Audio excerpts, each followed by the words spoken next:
aqui é patrocínio, né? Lógico. Sai pelo menos 2 cubos. Watch Foundation é apoio. Patrocínio é o Globo. Tá. Isso aqui também, eu preciso ler. Tem que ter na bolsa, eu preciso falar, tá bom. Tudo bem ficar aqui? Então tá, gente, vamos começar aqui. Eu vou fazer o breve ritual de sempre, porque sem... Que isso, Bruno? Francamente, hein? Então fazer esse ritual aqui, porque sem os patrocinadores a gente não estaria aqui, sem parcerias que pra gente são da maior importância. A Laura Taves está aí, né? Parceria com esse museu lindo, incrível aqui do Rio de Janeiro. E aí já estendo agradecimento à Adriana, ao Ricardo Piquet e a toda a equipe que conduz esse incrível museu aqui, tá? Vamos lá. Ju, dei mole, sua coisa aqui é muito rápido, escureceu muito rápido. Abre a senha aqui.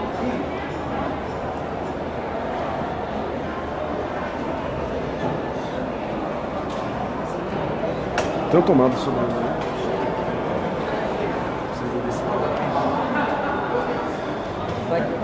Então vamos lá, com o apoio da Lei de Incentivos de Cultura, Ford Foundation, parceria com o Museu da Manhã, IDG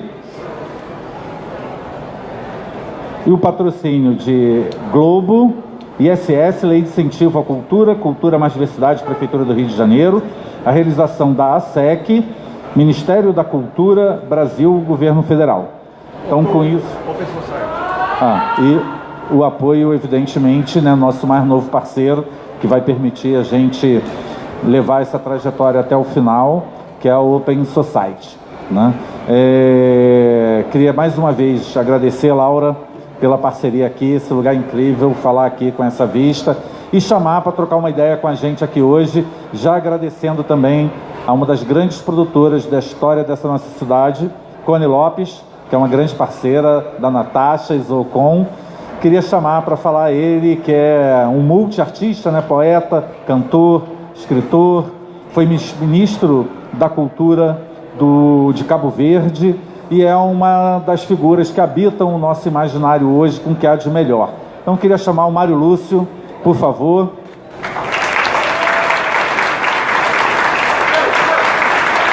Obrigado, naturalmente, a presença de todos vocês. Vamos em frente.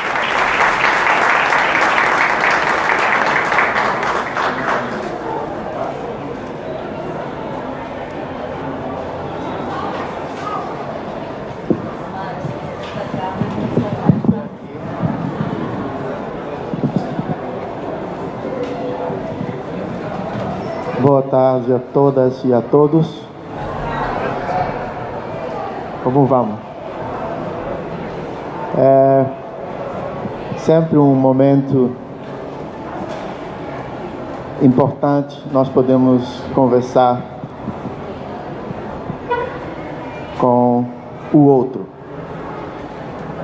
Tem 2 momentos na vida que eu me sinto muito próximo de Deus.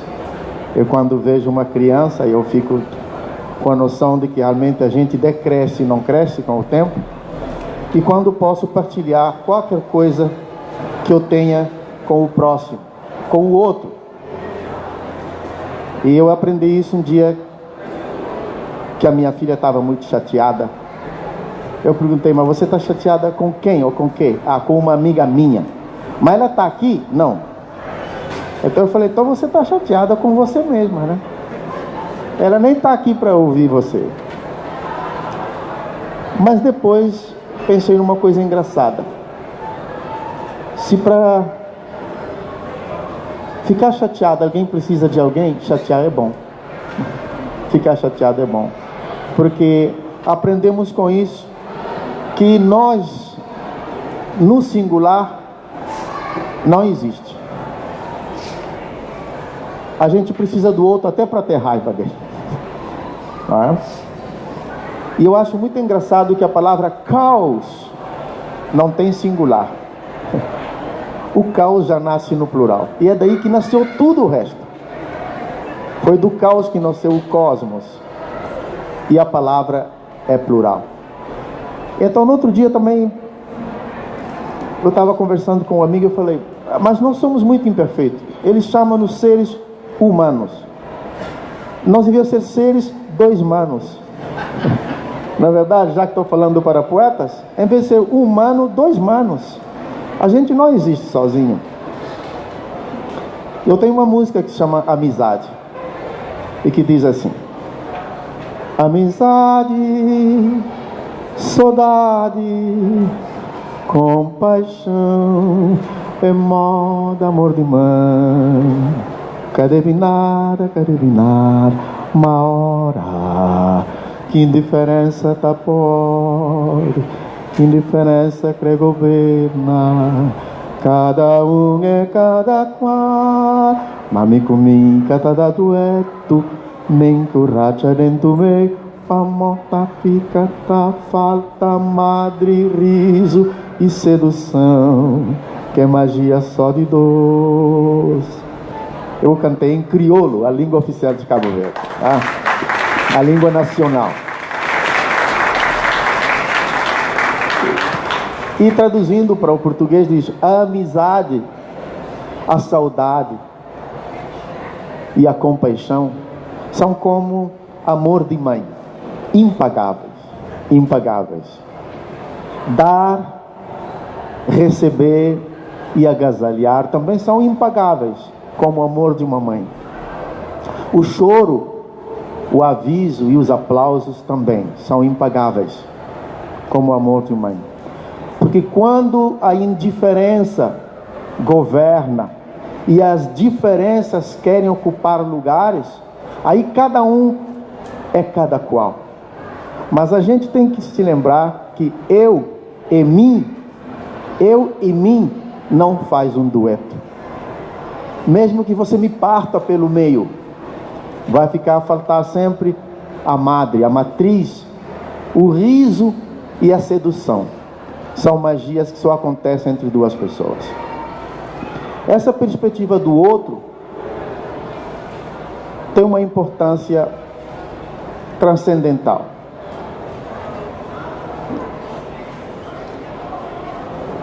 Porque na própria perspectiva da criação, Deus, que é omnipotente, onipresente, todo-poderoso, absoluto, não criado, sabe? Sem princípio nem fim. Acho que ele se aborreceu. E do barro fez o homem. Nem que seja por essa perspectiva. E conta a Bíblia, por exemplo, que quando fez Adão, um dia das costelas fez a Eva. E quase tudo na natureza acaba criando o seu próprio contrário. O mundo se mantém pelo equilíbrio. E não existe o equilíbrio de uma coisa só. Nunca ouvi falar. O equilíbrio é a justa medida da ocupação de espaço, seja material ou imaterial, de duas entidades. E aí eu volto a nós mesmos. Me interessa muito a ideia de que existem raças, por exemplo. Se existem, devia ser a fêmea e o macho. Não mais do que isso. Porque desses dois nascemos nós, todo o resto. Então pertencemos, no mínimo, a uma única raça. As diferenças é um dom da natureza. Poder encontrar com alguém que seja diferente de nós já é uma prenda. Porque a gente se cansa, por mais narcisista que seja, de se ver ao espelho e ver sempre a mesma pessoa. A partilha faz parte do crescimento. E nessa perspectiva, qual o lugar do poeta e da palavra? Isso me interessa muito. Da palavra, o que mais me impressionou de tudo que eu já li na vida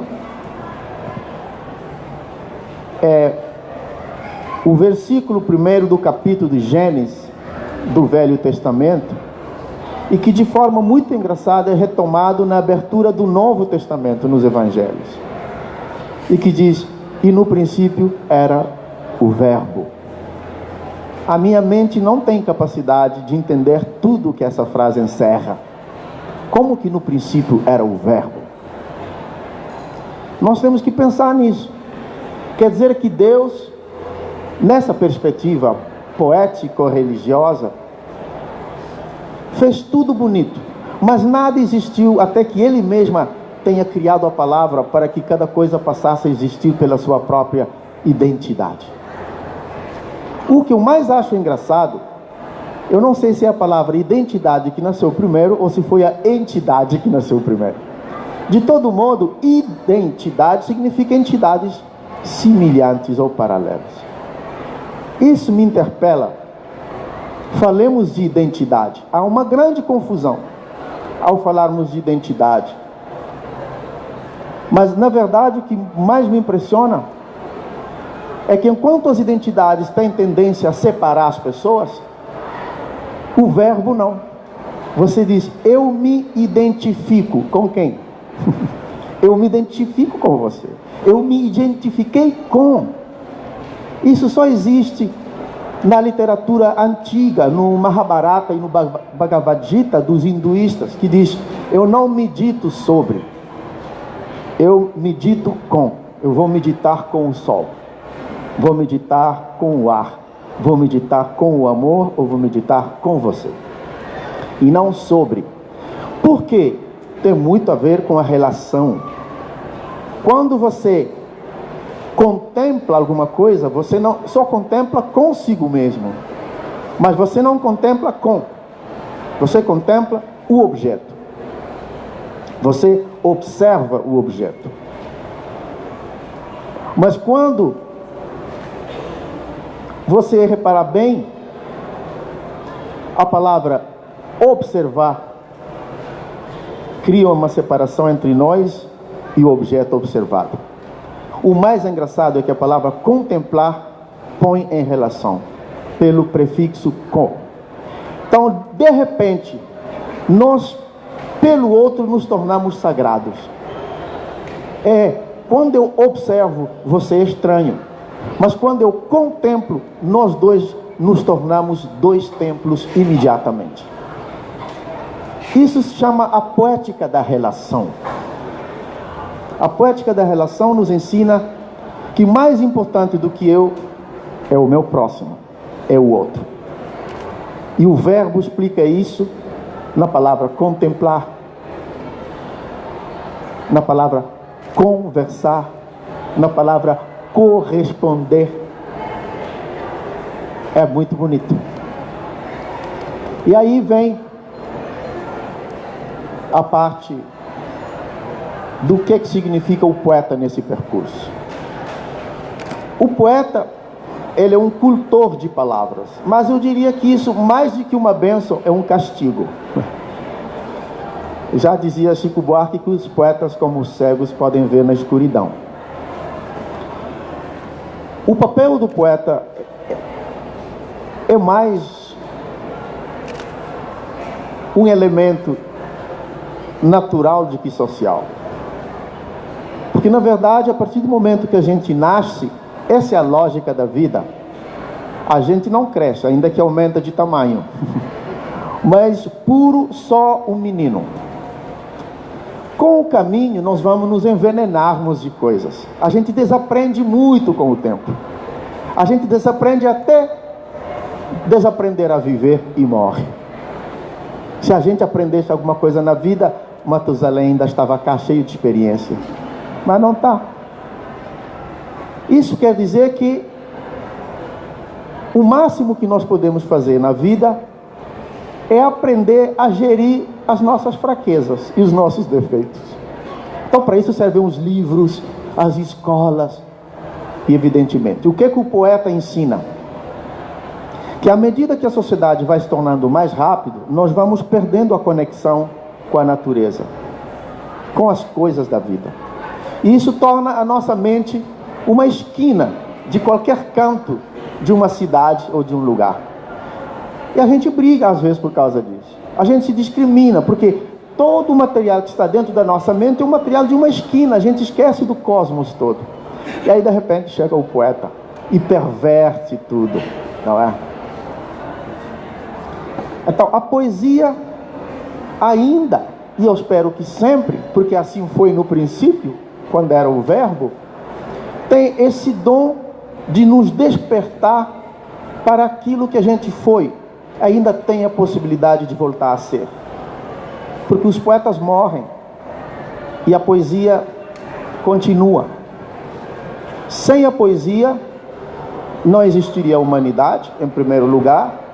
Dificilmente haveria sociedade, porque já nos teríamos comido uns aos outros. E acho que o Museu do Amanhã seria 2 pares de dentadura. Não preciso mais. Eles se odiaram tanto que se comeram ao outro, só restou esse par de dentadura. É a poesia tão longínqua muitas vezes, ou tão separada da gente, é que consegue criar esse espaço da percepção do outro. Qual o papel da poesia na prevenção de conflitos, por exemplo? A gente diz, mas a poesia serve para alguma coisa? Qual é o papel da poesia na prevenção do cancro, do câncer, como você chama aqui? Serve para alguma coisa? Qual é o papel da poesia na prevenção das ditaduras? Esses monstros que parecem baratas nucleares, estão aí fogosos, escondidos em seus bunkers, basta um raio de luz para que, às vezes um raio da escuridão também, para que renasçam. Qual é o papel da poesia? Bom, a poesia previne o câncer, porque é bela. A beleza é a única cura que existe para todas as doenças do ser humano. Basta uma pessoa que, porque o câncer é uma doença desenvolvida por desequilíbrios internos, né? Aí as células não sabem o que fazer e começam a comer umas às outras. Então uma dose de poesia cura. E a poesia prevê as ditaduras, sim. Eu me lembro de uma coisa lindíssima que aconteceu em Portugal com a Revolução do 25 de Abril. As pessoas ofereciam cravos à flor aos militares. Os militares punham cravo no cano das armas e cantaram uma música incrível do Zeca Afonso chamado Grândola Vila Morena. Não tinha como, a beleza era tanta que acho que até as armas assobiaram, cantaram também. Quando tem poesia, não tem nenhum monstro que resista. A poesia prevê conflitos, prevê sim. Basta 2 seres humanos se encontrarem e terem a opção. Ou eu posso dizer, eu te odeio, ou eu posso dizer, eu te amo. Se você perguntar a qualquer ser humano ou vivente que a gente desconheça como se comunica, qual das 2 frases você prefere? Nem preciso responder. É o papel da poesia.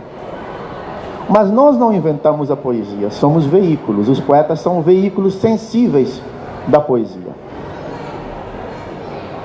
Porque a poesia é qualquer coisa de efêmera. Tem o crepúsculo agora, olha. De repente desaparece, não tem mais. Mas o efeito que permanece em nós já nos transformou para a eternidade. Esses pequenos detalhes da poesia é que transforma o ser humano.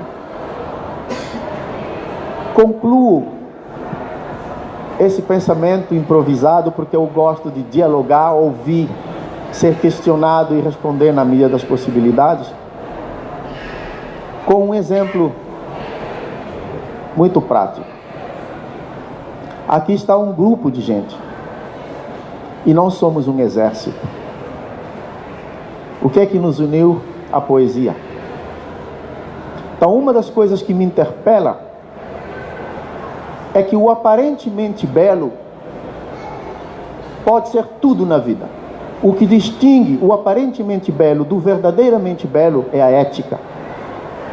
Daí que me impressiona que mais da metade da palavra estética é feito da palavra ética. Por que que um exército não é belo com todas as suas luvas, as suas botas, os seus fiadores, as suas boinas e as suas divisas? Tudo certinho e arrumado. Porque falta uma ética de beleza. Nada feito para reprimir ou matar pode ter beleza, porque falta ética. Então a poesia também tem uma ética transcendental, que é de disparar contra o próximo. Disparar poesia, irradiar poesia contra o próximo. Quem carrega nele poesia em permanência já nasceu ressuscitado.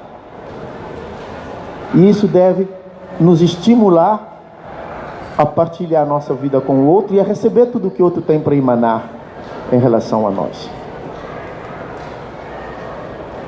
E por experiência própria, a vida é tão simples, minha gente. Mas toda essa simplicidade advém de uma grande abertura mental e espiritual para um facto transcendental que se chama aceitação. O primeiro facto poético que cada um deve carregar em si é aceitar. A gente não pode mudar o crepúsculo.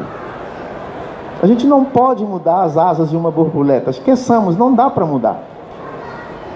A gente não pode mudar o sorriso de uma criança. A gente pode machucar, é uma escolha. Impedir que isso se realize. Tapar os olhos, bater numa criança, ou tirar com a chinela para cima de uma borboleta. Mas não consegue. Então, como a gente não consegue impedir que a beleza aconteça, nós só temos uma escolha, é exercer a beleza. Daí, falava eu da palavra aceitação, da minha própria experiência. Fora da natureza, dentro da sociedade, o ato mais poético que pode existir é a aceitação do outro.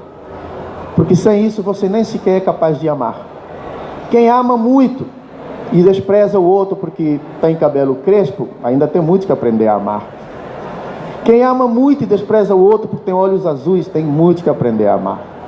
Quem ama muito e acha que duas meninas se beijando é antinatura, tem muito que aprender a saber o que é o amor. Quem ama muito e vê dois rapazes se beijando e acha que isto deve ser eliminado, tem muito que aprender sobre amor. E quem ama muito e vê um homem e uma mulher se beijando e acha que isso é nojento, tem muito que aprender sobre amor. Então, o melhor é aceitar o crepúsculo, a borboleta, a outra, o outro e as coisas que existem na vida.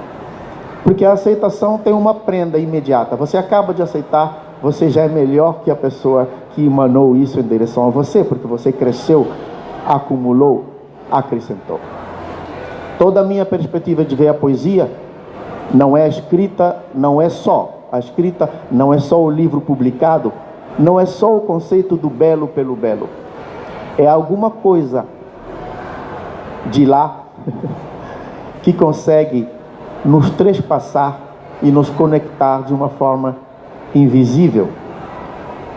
Tão invisível que a gente consegue sentir saudade de quem a gente ama. O que que liga? O que faz a gente sofrer quando nos deixam? Homem ou mulher, é essa coisa invisível que nos transforma no dia a dia.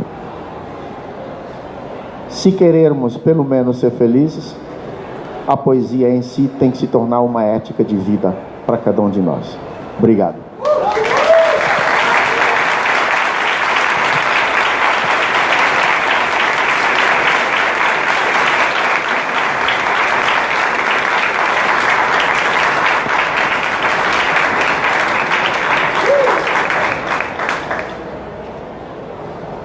Eu não tenho medo de perguntas. Tem microfone para quem quiser fazer perguntas? Ele já respondeu que sim. Então, estejam à vontade. A senhora deseja? Não? Eu falei pouco, ou seja, na medida para que tivéssemos tempo de vocês também participarem. Tenha bondade, Júlio. Você é do Cabo Verde, que é um lugar da África, que não é exatamente o lugar da África imaginado pelo brasileiro.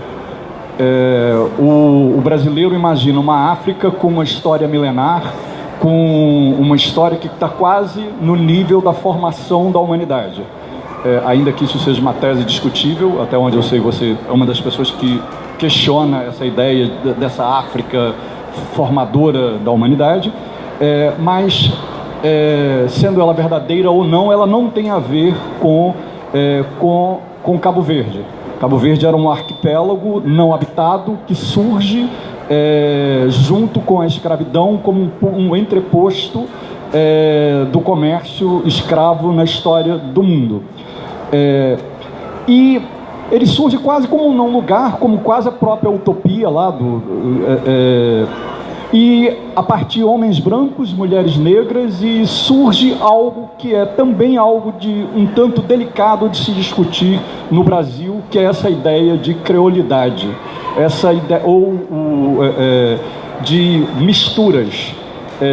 Particularmente nesse momento aqui da nossa história, se tem procurado uma ideia de uma negritude não mista. Historicamente, nós fomos pautados pelo Gilberto Freire, que falava de uma democracia racial, que falava de uma creolização à maneira brasileira, e, no entanto, todo o seu trabalho me parece ser algo calcado numa ideia muito próxima do que é o seu país, que tem, em sua essência, essa ideia de mistura, essa ideia de uma creolização do mundo. Bom, eu devo dizer que existem factos científicos e existem os meus orixás, que sopram coisas. Eu acho que tem uma sabedoria universal que me autolegitima a discutir com Einstein. A ideia de luz de Einstein é uma ideia física, mas quando a física quântica achou que o átomo era a última partícula da matéria, todo mundo aplaudiu. Eu tive dúvidas, não porque eu era cientista, mas porque eu sentia algum sopro em mim que dizia: a dúvida é boa.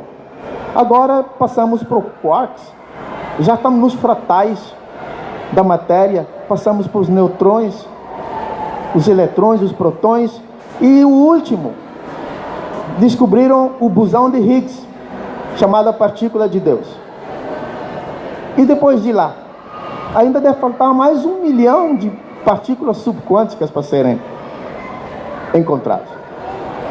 Então, nessa perspectiva, eu acho que pode ter havido focos de nascimento da espécie humana em vários lugares. Essa é a minha intuição, mas que é tão simplista e insignificante como a intuição de todo mundo. O fato histórico diz que há mais de 70 mil anos surgiam os primeiros sapiens em África. Esses são fatos históricos. Então, a África, pela ciência e também pela religião, é a mãe da humanidade. Isto me legitima só a dizer uma coisa: não tem ninguém vivo neste planeta que não seja afrodescendente. Entendeu?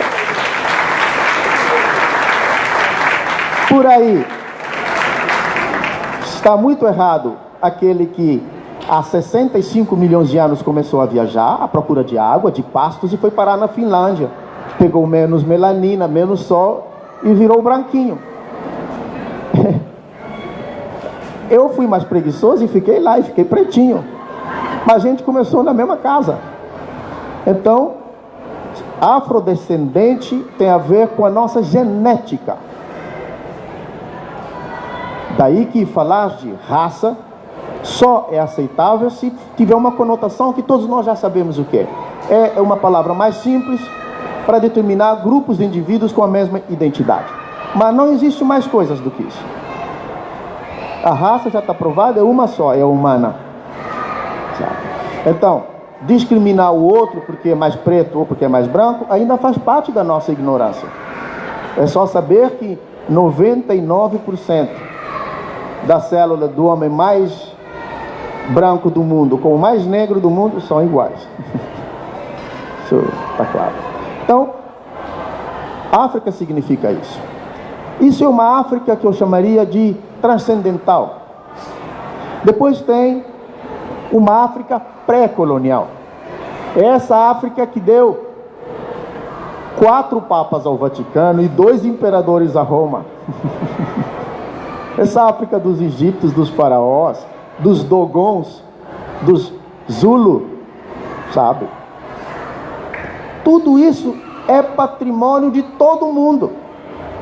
Não basta ou não é condição sine qua non ter uma cor da pele para reivindicar uma herança que é patrimônio da raça humana, que é a África.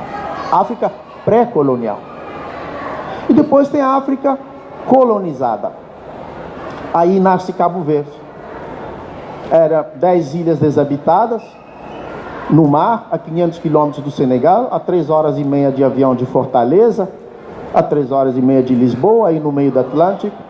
E foi um laboratório onde, chamado brancos e pretos, chegaram no mesmo dia, uns por vontade própria e outros amarrados, acorrentados. Foi muito engraçado porque tinham que conviver juntos. E dessa convivência nasce o que eu chamo o fenômeno da criolização, que é, pela minha experiência, eu não consigo separar a África que tem em mim, mas por justiça eu não consigo separar a Europa que tem em mim. Essa é a realidade de Cabo Verde. Daí que eu me identifico com todos os afro-brasileiros, porque eu tenho uma grande parte de África em mim, quase toda, mas eu me identifico com todas as outras cores do mundo, porque o pai da minha mãe foi de Açores para Cabo Verde, senão eu não teria nascido. Então eu, quando falo de ancestralidade, eu só vejo união, eu não vejo separação. Tudo nos une na ancestralidade. E esse fato da criolização, aí eu discordo, me autorizem, por favor, de Gilberto Freire, porque na teoria do Gilberto Freire, é que a mistura se devia praticamente a uma colonização muito branda, permitiu uma mistura racial e que, portanto, é possível uma convivência através dessa. Eu não sou a primeira pessoa, nem sou a mais autorizada, mas discordar é uma forma de respeito, pelo menos eu li. Não é? Eu li, e não estou falando de ignorância. O que acontece na teoria da criolização é diferente. Não devemos lavar a história. A escravidão foi ruim, é uma vergonha para a humanidade. E as consequências perduram até hoje na discriminação dos negros, porque isso foi associado a uma cor da pele, a uma determinada cultura, uma determinada geografia. Essa coisa de chamar negros tem a ver com a geografia. Separaram a África chamada magrebina, do norte, os tunisinos, argelinos, são mais claros do que a gente, e pegaram a partir do Níger para baixo. Então nós somos os niggers, somos os negros. E a colonização a escravidão foi buscar a maior parte dos escravos e ficou ligado à cor. O que devemos explicar é que esse erro histórico não deve continuar a pautar o nosso relacionamento hoje no século XXI. Não deve continuar havendo vítimas perpétuas, nem carrascos inculpados para a eternidade. Nós devemos nos relacionar contra aqueles que são os nossos inimigos. Quais são os nossos inimigos aqui? É o preto? É o branco? Não, é o preconceito, seja vindo do branco ou seja vindo do negro. É a discriminação, nos juntamos todos contra. É o esvaziamento da escola pública, é o não acesso àqueles que vieram escravizados e não tiveram acesso e continuam não tendo. Todos nós somos contra isso, então nos juntamos. Aí a cor não tem que separar. Quando falamos da África como fonte de inspiração, ela deve ser fonte de inspiração de todos os seres humanos. É como se a sua família, seu bisavô, tataravô, é fonte de inspiração para todos nós. Mas é preciso ver uma coisa: não tem homogeneidade de negros, ou uma homogeneidade de uma África, uma homogeneidade de uma raça. Cientificamente, a África tem mais diversidade dentro dela do que todo o resto do mundo juntos. É o que a ciência aprova e acabou de sair no National Geographic do mês de abril ou março. Podem ler isso. Chama Não é Questão de Pele. O título é muito engraçado. A África tem 2.000 línguas, 2.000 idiomas. Entendeu? E muitas vezes você pega no sul-africano, ele tem mais semelhanças genéticas naquela parte percentual que se transformou, por exemplo, com o malgache da ilha do Madagascar, que com uma pessoa da Tanzânia, que é ali perto. Por causa das latitudes, o corpo vai se adaptando a isso. Quando a gente começou a reivindicar a negritude, foi importante para a nossa referência, porque a história até quis pagar essa referência que a gente tinha. Mas hoje eu falo da criolização, é a pós-negritude, porque já tem misturas, já tem relacionamentos. Eu há pouquinho vi o filho do Esté, do curador Écio, com a mulher dele. Vocês já viram as crianças? Estão aqui? Então, isso me dá uma força poética para ver que realmente não é questão de pele. Porque se você perguntar à mãe assim, ela vai dizer, não, eu sou negra, recebemos essa cultura que vamos ao pouco transformando, afrodescendente, e os seus filhos também. Agora a gente pergunta para o Oeste, e você?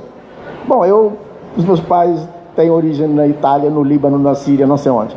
E os meninos, pobrezinhos? Os meninos são o quê? Então são a humanidade. É isso que eu chamo da criolização no seu sentido mais positivo. É essa coisa impossível de excluir a parte, mas que apela à união permanente. Então, para mim, sempre que eu escuto falar de igualdade racial, eu prefiro falar de unidade racial. Somos uma raça só e temos que estar unidos. Não precisa, porque a igualdade já somos iguais, essa aqui é a questão. Quem é desigual?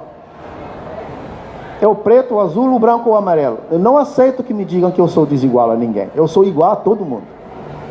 Agora, tem outra coisa. Eu não, às vezes não tenho a mesma igualdade cidadã. Aí é outro assunto.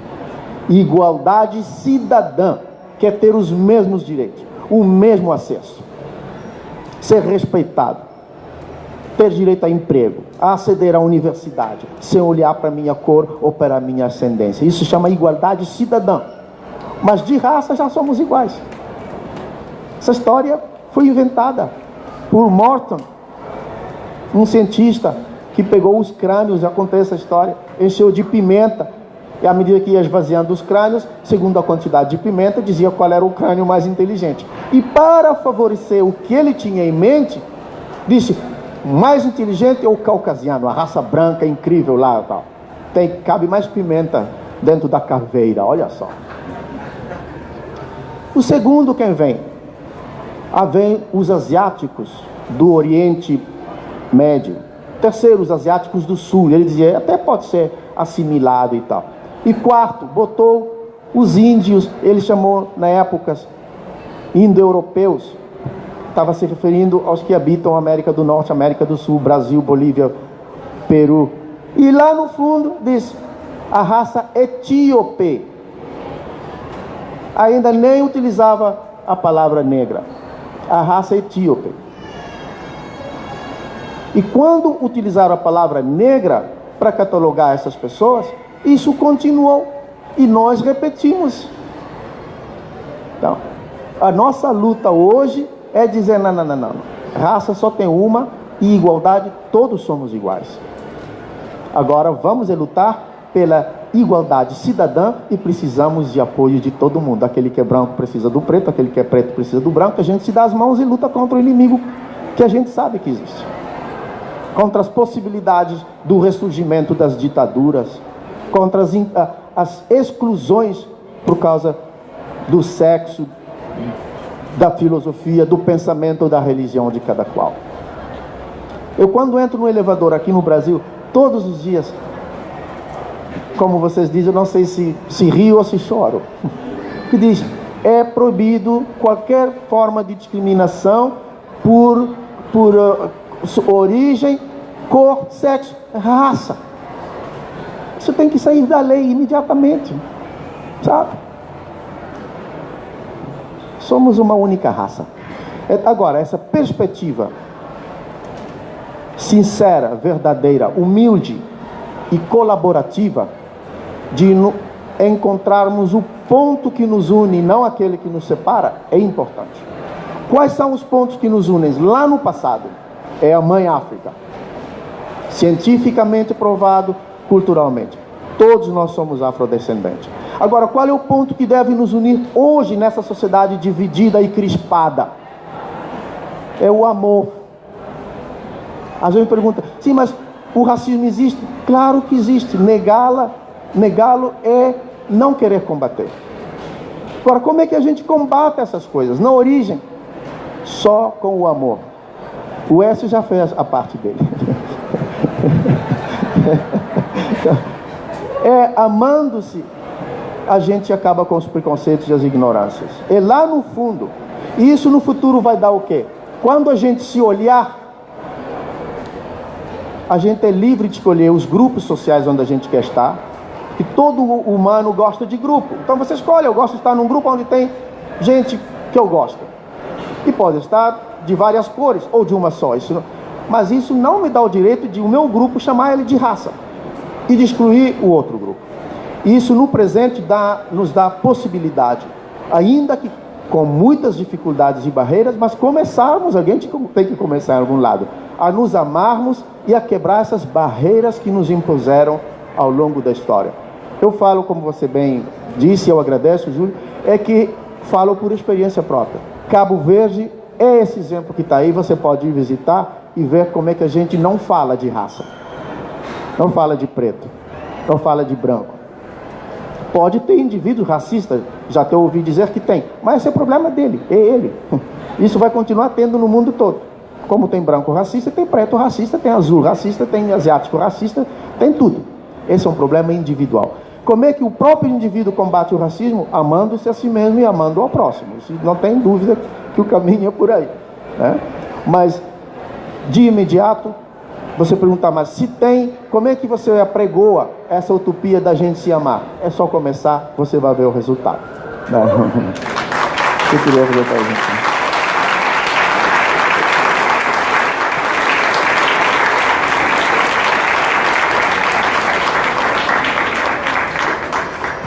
Você queria falar? Eu pensei em você, casei com branco. Como? Eu casei com branco. Olha, isso já não é questão de preconceito, é questão de sedução. Venceu pelo amor, é isso mesmo. Olha, isso existe. E ainda bem que estamos entre poetas, gente que gosta de poesia, o diálogo se torna mais fácil, são questões complexas e tal. Mas, pela poesia, a gente desconstrói. Tenha bondade, querido. O microfone dela não funciona.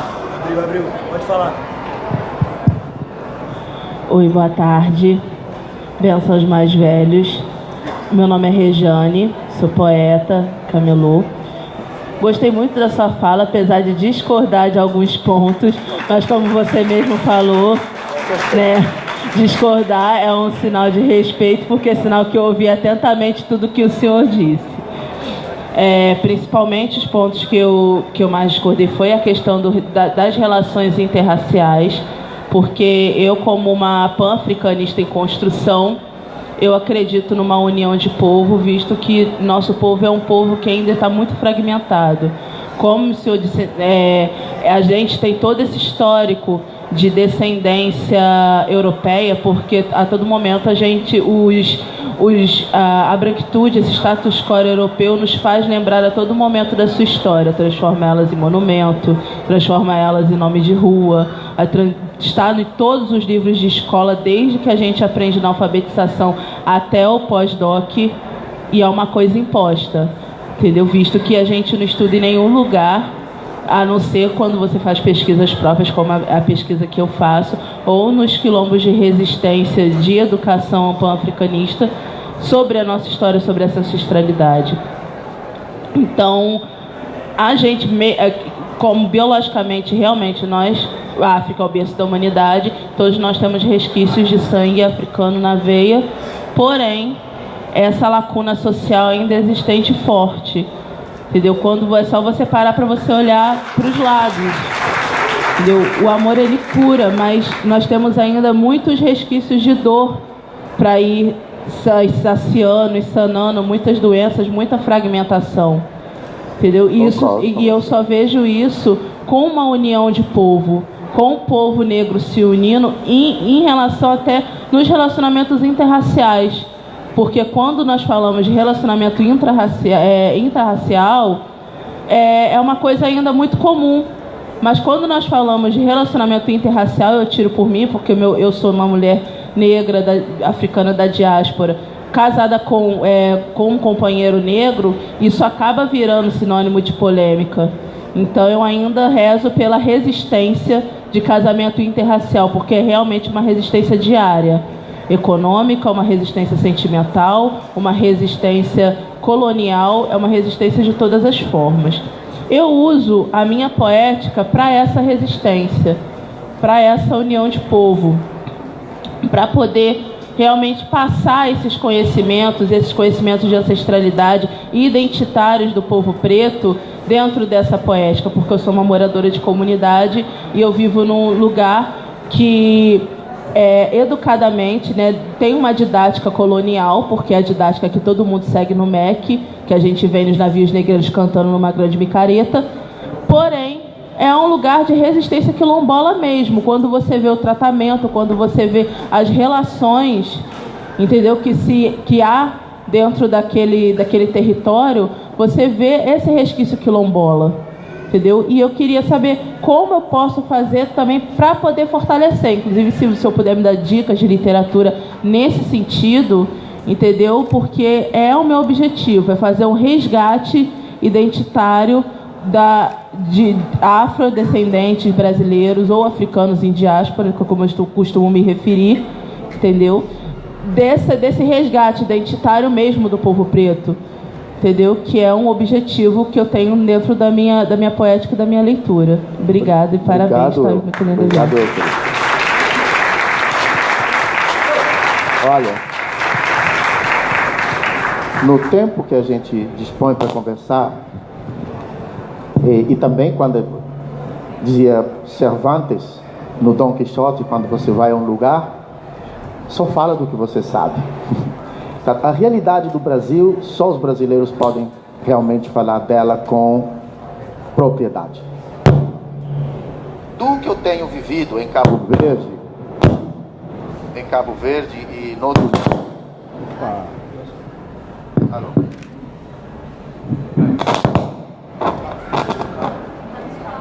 Certo. Troca de microfone.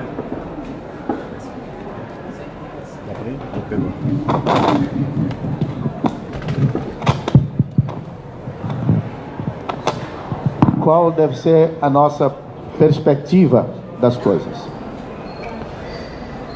Começando pelo ponto da resistência. Eu tive um diálogo muito interessante com uma pessoa há pouco tempo, e não sei se ela me autoriza, ela está aqui a contar essa história em público, mas ela tinha uma boa fé de organizar um grande evento, e organizou. A intenção era pedir perdão à África. E me chamou para fazer uma entrevista sobre isso. O confronto começou e nos tornamos amigos, porque eu falei, perdão por quê? Eu não quero me sentir que eu tenho alguma coisa para perdoar alguém. Isso é uma coisa muito pessoal. E também você não me fez nada. Nem ninguém que vai vir me fez alguma coisa. Mas podíamos fazer um evento de gratidão à África. Aí sim, eu sou grato e todo mundo que puder vir agradecer, agradece a África. Por quê? Por esses 4 milhões de negros que desembarcaram no Brasil, só no Rio de Janeiro 1 milhão, terem resistido e legar ao Brasil toda essa cultura e toda essa herança que o Brasil tem, que deve aos africanos, aos descendentes. Então, a questão da resistência, ela é fundamental. Mas só mais uma pergunta, gente. Desculpe interromper. Pode. Mas diante dessa sua fala, você não acha que nessa situação que realmente hoje nós não somos, a África não é diretamente atacada, pelo menos uma boa parte das pessoas devendo, ao ponto que você tem que pedir desculpa à África, mas ao ponto deles ainda usufruírem dos privilégios que são retirados da África devido às suas heranças econômicas, heranças sociais e de todos esses sequestros que aconteceram e acontecem até hoje? Você tem toda a razão. Isso aconteceu, está acontecendo. O que a gente tem feito? Resistir e lutar. Então, se você resiste na sua comunidade, você tem todo o meu apoio. Eu resisto junto e vamos resistir junto. Porque se não fosse a resistência, nenhum de nós estaríamos aqui hoje. Sobretudo os descendentes daqueles que chegaram aqui escravizados. Foi a resistência em todo o seu sentido, físico, moral, cultural. Agora, quando você me pergunta, ainda tem desprezo? Tem. Ainda tem racismo? Tem. A vida para os negros no Brasil é difícil, sim. E tudo isso vocês sabem mais do que eu. Qual é a minha perspectiva? Quando você analisar a causa, a gente começa por dizer, eles nos inculcaram uma leitura desviada da própria causa. Eu só esclareço isso para os meus irmãos. Porque quando nos inculcaram que a raça existe, que foi uma invenção para justificar a escravatura, então eu estou aqui para dizer, vamos substituir essa metáfora por uma nova, nossa. É como se você é uma lutadora e vai a uma manifestação, por exemplo, e é presa na manifestação, Deus não permita, pela sua resistência. Mas amanhã você é condecorada e aquele que te prendeu vem dizer, hoje vamos condecorar uma senhora que foi terrorista naqueles anos, e você vai dizer, terrorista não, eu sou uma revolucionária. Porque as palavras que nós utilizamos às vezes nos traem. É isso o meu esclarecimento. Eu costumo falar da palavra refugiado. Todo mundo aqui todo dia escuta a palavra refugiado, refugiado. Os refugiados de África que chegam na Grécia, em Roma. E a gente diz, mas refugiado, vamos olhar os poetas para a língua portuguesa.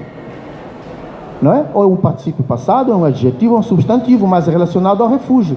Aquelas pessoas que estão fugindo da guerra são sem-abrigos. Não são refugiados, estão à procura de refúgio. E nós, como é que a gente faz? Nós repetimos. O que existe é casamento interracial. Como eu falei no início, como poeta, se quisermos aceitar essa palavra como uma conotação positiva, que nós já sabemos o que é legítimo. Eu só chamo a atenção é que os outros não repitam com a mesma conotação pejorativa que tinha. Está me entendendo agora? Por quê? Porque o fato de nós nos casarmos dentro de uma comunidade fortalece o nosso relacionamento, fortalece a cultura, nos ajuda a resistir mais. Mas isso é dentro de uma comunidade. A própria palavra etnia não existia na cultura africana. Foram os europeus que criaram a palavra etnia. Então o que acontece? Vocês já souberam do genocídio que houve no Ruanda há uns anos atrás. Lá atrás, eles eram o mesmo povo. Um pastor e outro agricultor. E eles se amavam porque o pastor era nômada, o agricultor era sedentário, mas vinham com os animais de tempo em tempo, aí adubavam a terra, ajudavam e de repente foram divididos em etnias e de repente já estavam em guerra. Portanto, é essas questões que eu tento esclarecer dizendo, podemos usar se a gente quiser, eu brinco muito com isso, por exemplo, mas a gente tem que saber qual é a verdadeira conotação da palavra. Se foi utilizada para nos denegrir, aí a palavra, está vendo? Para nos menosprezar, a gente não pode continuar usando. Essa é uma luta. Agora, essa resistência, para você ver qual é o meu ponto de vista, e a minha experiência pessoal, e também o meu desejo, é que ela deve ser uma experiência desejadamente coletiva e multicolorida. Se alguém quiser apoiar minha resistência, eu não vou olhar para a cor, eu aceito a ajuda, porque talvez ele seja contra quem esteja a querer acabar com a minha resistência. Então, é de não fazer inimigos aqueles que não são nossos inimigos. Como africano, descendente de escravos e ainda habitando lá, eu vejo todo dia a exploração de África. Você pega no mapa de África e vê feito a régua e esquadro. Mas o que eu posso partilhar com a humanidade sobre isso? Eu vou dizer, vamos começar um processo pessoal da erradicação da dor. Porque, já dizia Nelson Mandela, depois de tudo que me fizeram, ainda eu vou guardar a dor? Não, eu quero guardar amor em mim. É assim que eu supero aquele que me explorou. Eu não posso passar outra coisa que não isso, porque é isso que eu sou. Aquele que despreza não tem amor, mas o desprezado também não vai odiar, porque já são duas machadadas na sua condição. Então, todos aqueles que se sentem oprimidos, sentem discriminados, sem acesso, por causa da sua cor, do seu cabelo, ou da sua comunidade onde vive, a minha experiência é dizer, resistir, lutar, mas aceitar o outro, em permanência aceitar aquele que quer lutar com a gente. E segundo, expurgar o rancor diariamente. Diariamente a gente tem que fazer um exercício espiritual muito grande para expurgar o rancor, para expurgar o ódio e a raiva, sabe? E ainda hoje eu vou na Europa e acham que não tenho legitimidade para falar dessas coisas. E há pouco tempo um espanhol aí em Luxemburgo me disse, você fala de cultura africana e o canibalismo. Quer dizer, ele falou como dizendo, agora vou lhe dar uma bofetada para ele calar a boca. Eu falei, o que tem o canibalismo? Mas porque tem... Ele queria dizer, tem gente em África que come gente. Eu falei, olha, nós podemos trabalhar numa base cultural, se você acredita nisso. Se isso faz parte de um ritual, é cultura. Quando você vai à Bíblia, próprio Deus pede a Abraão para sacrificar o filho em nome da obediência, não é verdade? São leituras, são parábolas, são metáforas, são rituais. Portanto, não é porque a gente é selvagem, falando desse contexto com esse meu amigo. E então eu digo para ele, espera aí, esse não é o caminho.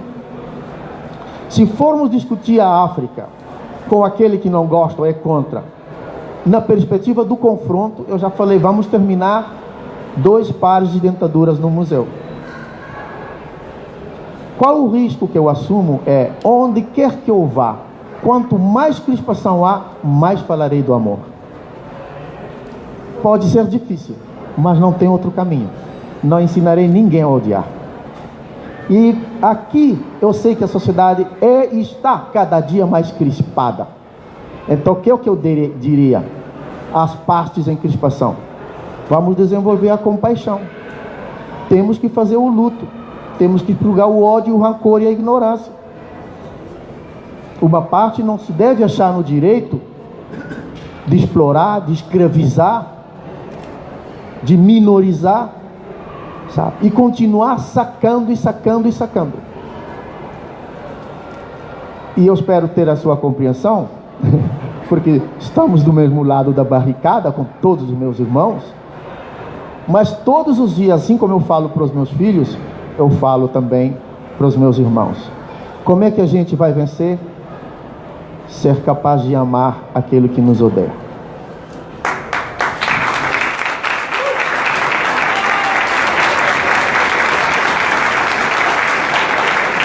Eu pego num ensinamento africano muito forte. Vocês ouviram a declaração de um grande cantor norte-americano, acho que era Kanye West, que falou alguma coisa sobre escravatura há um mês atrás, deu uma polêmica incrível. Eu também já ouvi pessoas dizendo, caramba, como é que os negros sobreviveram a 500 anos de escravidão?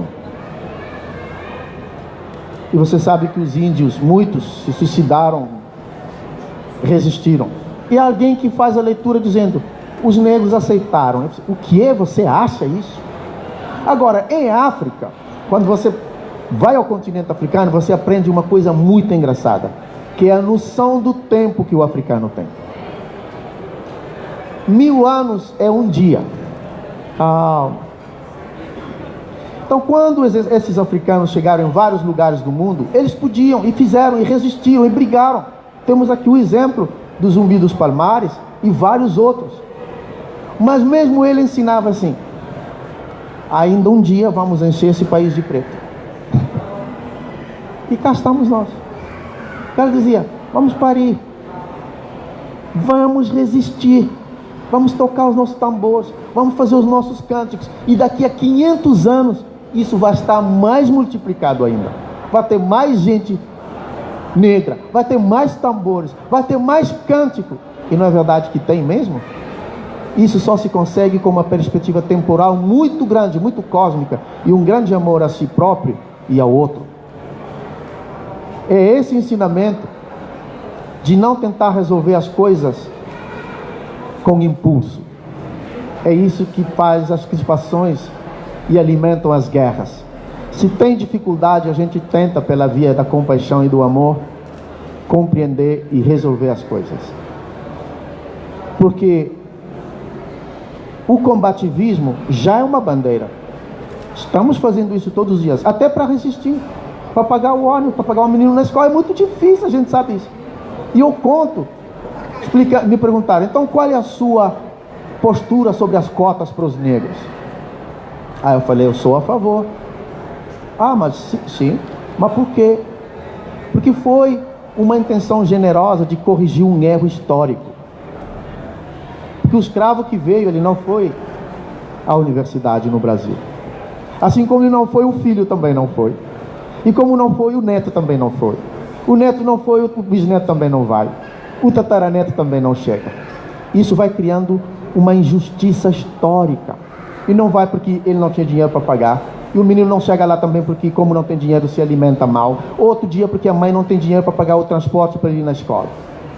E isso tem a ver com uma única condição lá atrás, no século XV, com a escravidão.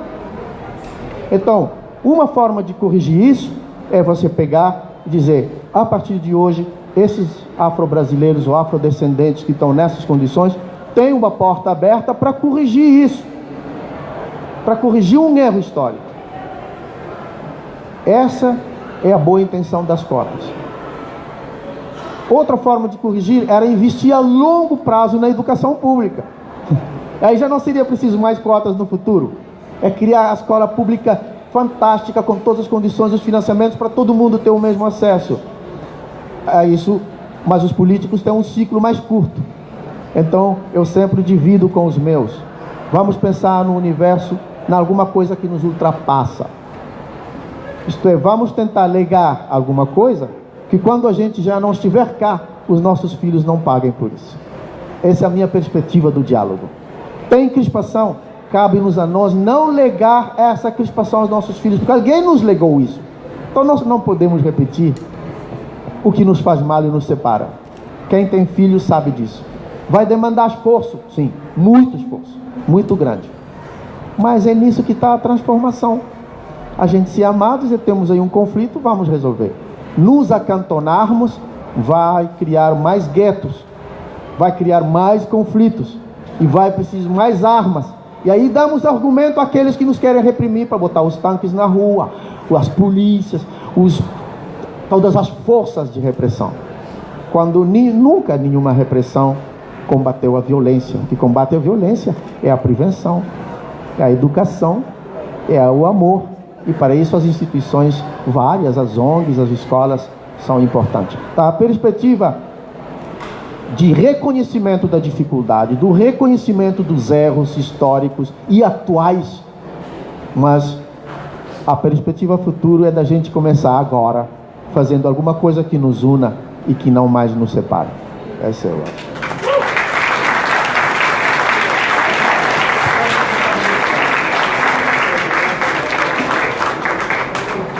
O microfone tem um irmão aí.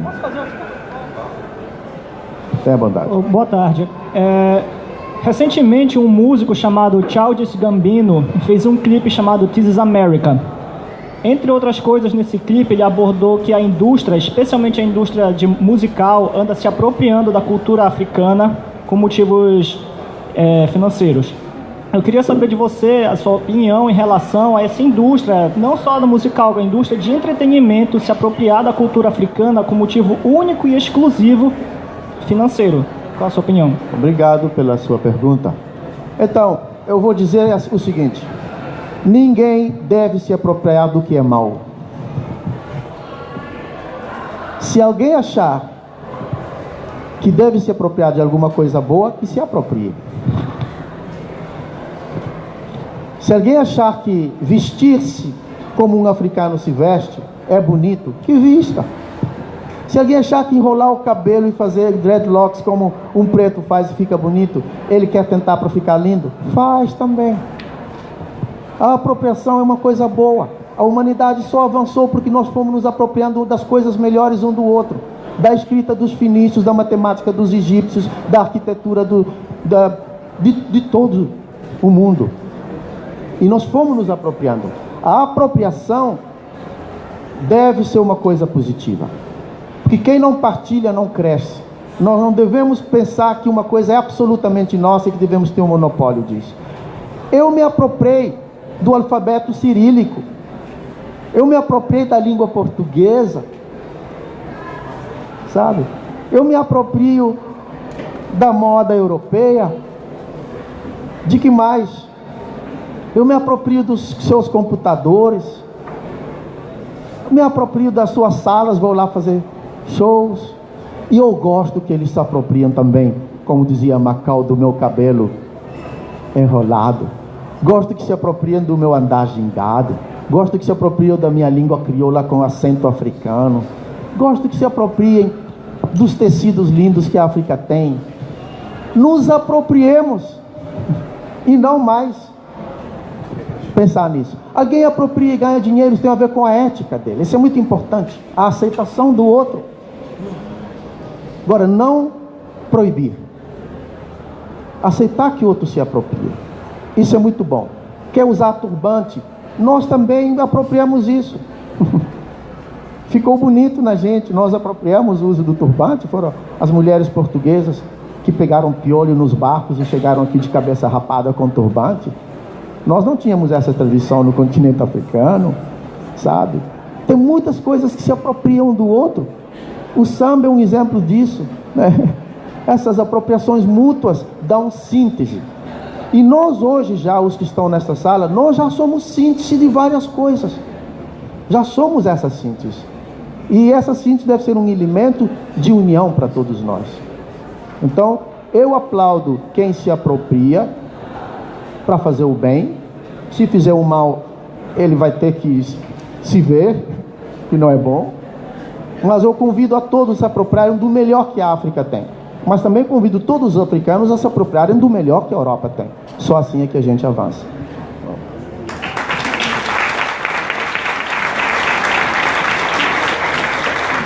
Boa noite, me chamo Milson Santos. Trabalho muito, estudo muito as questões sobre negritude, trabalho no IPAfro, que é um instituto que cuida do acervo de Abdias Nascimento. E aí eu fico pensando, né, uma pessoa com a sua importância, com a sua bagagem, e como a nossa concepção sobre a mesma coisa, ela destoa, e que bom que destoe, e que bom que eu possa ter a oportunidade de lhe falar, sabendo a bagagem que você carrega. Bem, linkando com o que a irmã falou aqui, eu quero trazer alguns pontos que são transparentes, né? Eu não gosto de falar escurecer nem esclarecer, mas pensar a gente vivendo um momento que é histórico, onde a FLUP lança uma possibilidade de uma publicação de um livro cujo tema é poesia preta. Esse tema, o poesia preta, deriva de literatura negra, que é uma briga ainda para se estabelecer, porque não pode chamar isso de literatura, porque na verdade nós vemos da invisibilização, né? A gente escreve sobre mortes, a gente escreve sobre sangue, a gente escreve sobre as irmãs que estão sendo estupradas no morro aí do Rio de Janeiro, de todos os lados, 20, 25, toda hora aumenta a estatística, e essas irmãs têm cor. Então, a gente escreve sobre 167 jovens que são assassinados entre 15 e 25 anos por dia no país, no Brasil. E esses jovens, na sua maioria das vezes, têm cor. Em média, 155 são totalmente negros. São realmente pessoas que são consideradas negras. Então, a gente escreve sobre isso. E aí você fala pra gente amar o próximo. E eu quero fazer uma provocação. Amar o próximo, mas não qualquer próximo. Eu não vou amar quem me odeia de jeito nenhum.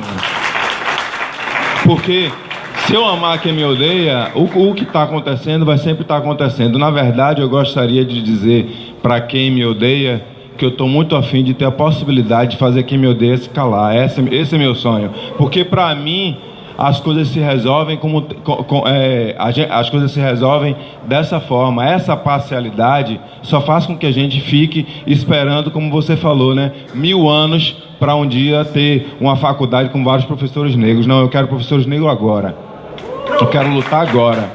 Essa concepção de África é bonita, eu sou baiano, eu também tenho outro tempo, mas eu estou afim de tomar o meu de volta, porque eu já sei o que é meu e eu sei na mão de quem está. E eu quero agradecer a FLUP aqui pela essa oportunidade e parabenizar vocês por essa iniciativa, Poesia Preta.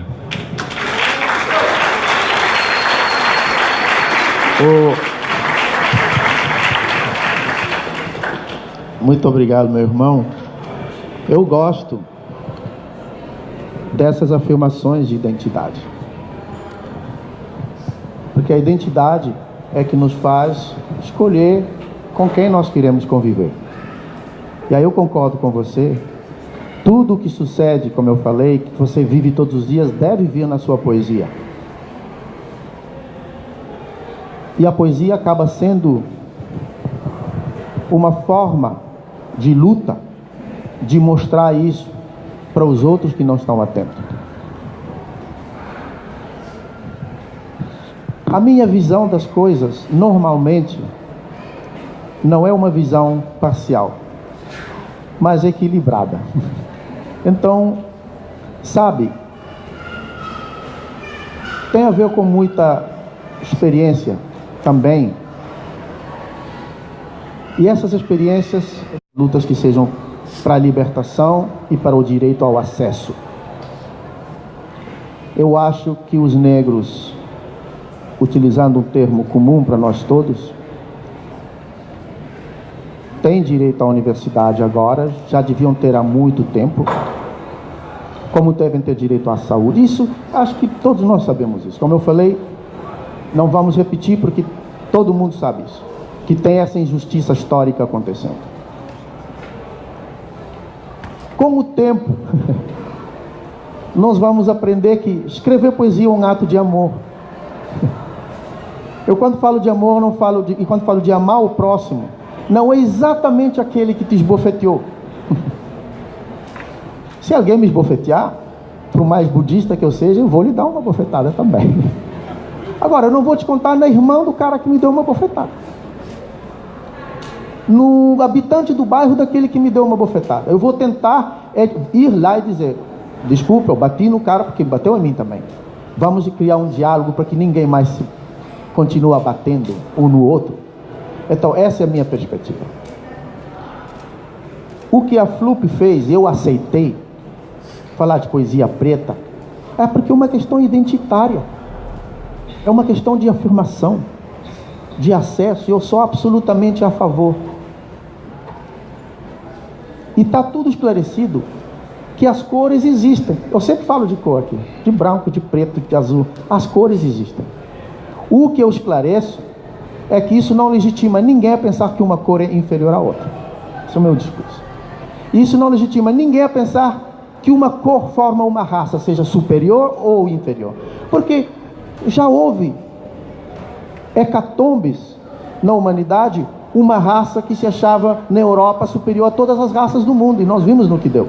Então eu não posso condenar e permitir que eu mesmo também fale da minha raça. Eu falo que a minha raça são todos e isso a ciência me dá razão. E dentro dela tem pessoas que são chamadas de racistas. Eu tenho que lutar contra essas pessoas. E normalmente quando eu estou num lugar como esse, tendo a mesma vivência que vocês têm, eu dirijo o meu discurso para a cabeça do outro. Sempre pensei assim: se tem violência doméstica, qual deve ser a minha ação? Eu posso ser solidário e devo ser com a mulher. Mas se quero transformar isso na causa, o meu discurso deve ser para a cabeça do marido, que bate na mulher. Então a gente transforma lá onde tem problemas. E nessa transformação, nós temos que escolher os nossos inimigos. Acho que isso ficou claro e eu estou gostando desse diálogo, porque nem você, nem a Regiane, nem eu, não estamos aqui segregando, estamos nos afirmando. O que eu sempre falo é, lá na sua comunidade, lá na comunidade da Regiane, vou utilizar o exemplo do guarda-chuva que um irmão meu utilizou no outro dia, e eu gostei. E você tem um guarda-chuva para se proteger. Esse significa proteger a sua família, proteger os seus irmãos negros, proteger os seus filhos, a sua comunidade, os seus valores. Mas de repente vê uma pessoa que não é da comunidade pegando chuva. Eu ia dizer, entre, venha para o meu guarda-chuva também. E se a pessoa tem um outro guarda-chuva, eu quero que nos convidem também a entrar. Porque numa sociedade multicolorida ou multicultural que é o meu Brasil, eu tenho a experiência de Cabo Verde, como é que a gente superou e consolidou a nossa convivência social. É um país onde tem as mais belas canções de amor. E há uma, da Cesária, e há uma que diz assim, não há, eu vou falar em crioulo primeiro, cá tem nada nesse mundo mais grande que amor. Se Deus cá tem medida, amor ainda é maior. Amor ainda é maior, maior que mar que céu, mas entre tudo cresceu, de meu ainda é maior. Diz, não há nada neste mundo maior do que o amor. Se Deus não tem medida, amor ainda é maior. E na segunda frase diz, ó força de cresceu. Cresceu em crioulo significa do amor. Abri minha asa em flor, abre a minha alma em flor. Pambá alcança o céu. Para eu poder alcançar o céu, Pambá pede no Senhor, para eu pedir a Deus um amor como esse de mel, um amor como esse que eu tenho. Mas para dar tudo gente, mas para eu dar a toda a gente, para tudo alcança o céu, para que todos possam alcançar o céu. Lá também nós tivemos esse problema muito sério no início. Quando os colonizadores chegaram em Cabo Verde, eram mais de 90%, 99 homens. Só tinham marinheiros, muitos bandidos que foram tirados das prisões, metidos nos barcos para ir povoar novas terras. Do outro lado tinha as indefesas mulheres africanas. Então os primeiros meninos nascidos nas ilhas são literalmente filhos de estupro. E aí aconteceu uma coisa engraçada com a Revolução do Haiti, conhecido como o humanismo crioulo. Quando Toussaint Louverture liderou a Revolução Haitiana, quem escreveu a Declaração da Independência do Haiti, vocês podem ir na internet procurar a Declaração da Independência de Haiti e ler, é muito forte. O Dessalines, que escreveu isso, diz, a independência só será completa quando matarmos todos os brancos. Esses cães nunca serão gente, e enquanto estiverem por aqui, a gente nunca será livre. E foi então que acionaram o exército. E aconteceu um episódio muito engraçado. Que um soldado nascido no Haiti tenha olhado assim para o seu chefe e diga: mas quem vamos matar? Ah, os brancos. Sim, mas eu tenho lá um avô. Ah, e o outro diz: então vamos matar os pretos todos. Não, a minha mãe está lá. E isso cedo nos ensinou a conviver com essas coisas. A gente começou a trazer, a lavar as dores. E eu vos dar um exemplo que já não é só poético. O que Nelson Mandela fez na África do Sul? 27 anos preso, injustamente. E quando saiu, o que fez? O seu vice-presidente era o mesmo cara que o colocou na prisão. E mais, criou o chamado um Comitê de Verdade e da Reconciliação. Para as pessoas irem expurgar o ódio, para as poderem perdoar. Sem isso, hoje não teríamos África do Sul. E o Ruanda seguiu esse exemplo. Criou um Comitê de Verdade e Reconciliação. Eu vi uma foto no outro dia, eu chorei. Era uma mulher ao lado do homem que matou o marido dela a machadada. E estavam os dois conversando, dizendo: felizmente, eu te perdoei, estamos aqui conversando. Que não dá para perpetuar a matança. Não dá. Sabe? Então, compreendo, mas insisto, pode ser difícil.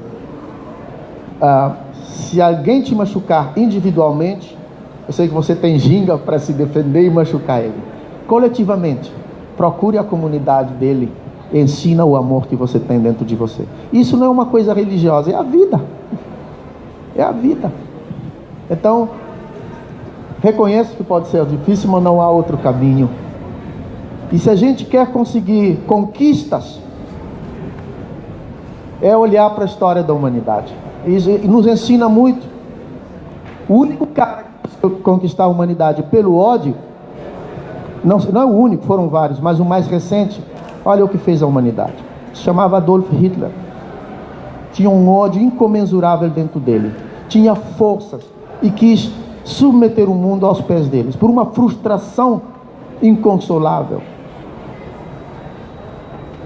E olha, mas Jesus de Nazaré fez o quê? Siddhartha Gautama, o Buda, fez o quê? Nelson Mandela fez o quê? Mahatma Gandhi fez o quê? Luther King fez o quê? Jesse Jackson até é reverendo, ele prega na igreja para que as pessoas se amem. Malcolm X e mais. Quem cantou? One Love. Quem cantou isso? O outro profeta, Robert Nesta Marley. Por quê? Porque todo aquele que quer transformar deve se munir de um grande amor, para que a humanidade transborde amor amanhã. Eu quero líderes negros amorosos. Amorosos. Isso é que a gente tem que mostrar que temos, e é secular. Eu prefiro esperar 1000 anos e conquistar com amor do que obter no mesmo dia com ódio. Isso é grande coisa que me inspira. E eu, quando falo para aqueles que têm menos amor, porque é essa ideia que nos vai juntar.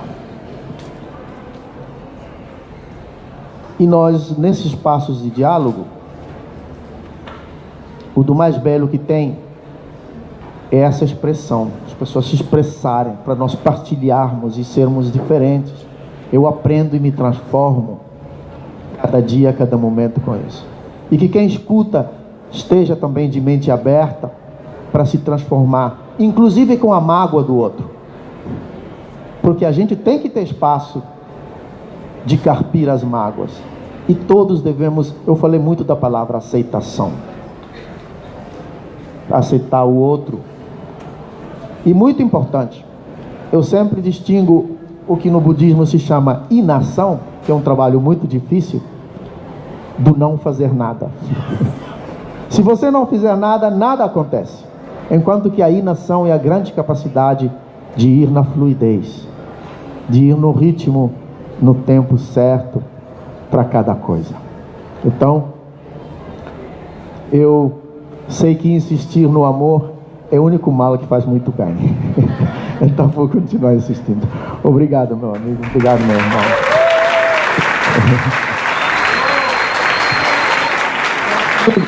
Fala. Boa tarde. Trocar livros, conhecer. Que nos expandimos. Tenha bondade. Oi, boa tarde. Eu chamo Letícia. Primeiro eu achei muito bonito essa sua perspectiva do amor, né, e da ética da poesia, né? E retomando também esse assunto da apropriação, a Academia Brasileira de Letras foi fundada por Machado de Assis, que é um escritor negro, né? E atualmente a Conceição Evaristo, que é uma escritora, né, está tendo bastante apoio para se candidatar. E hoje o pessoal da BL diz que não vai aceitar pressão. Queria que você comentasse um pouco sobre isso.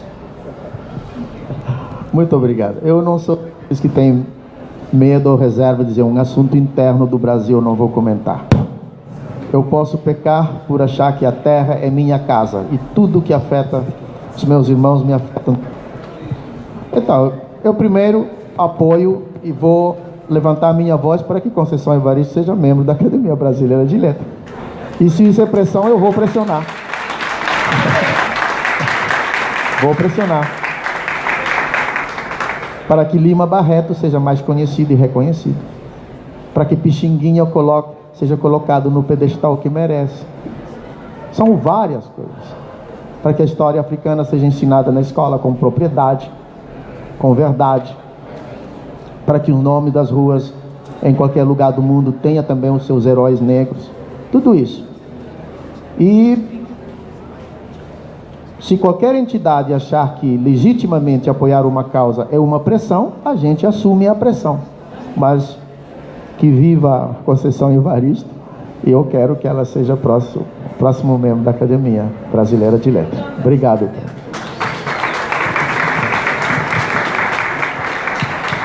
Boa tarde. Meu nome é Sérgio, sou africano. Estou trabalhando aqui no Museu da Manhã. Chegou pouco atrasado. Sim.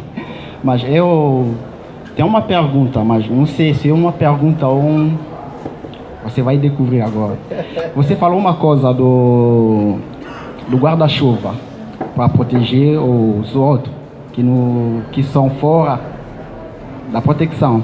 Mas eu quero saber, para você, qual é o tipo do guarda-chuva que os pretos que vê fora da África, que não é africano, que pode trazer na África para proteger outros africanos que são lá na África?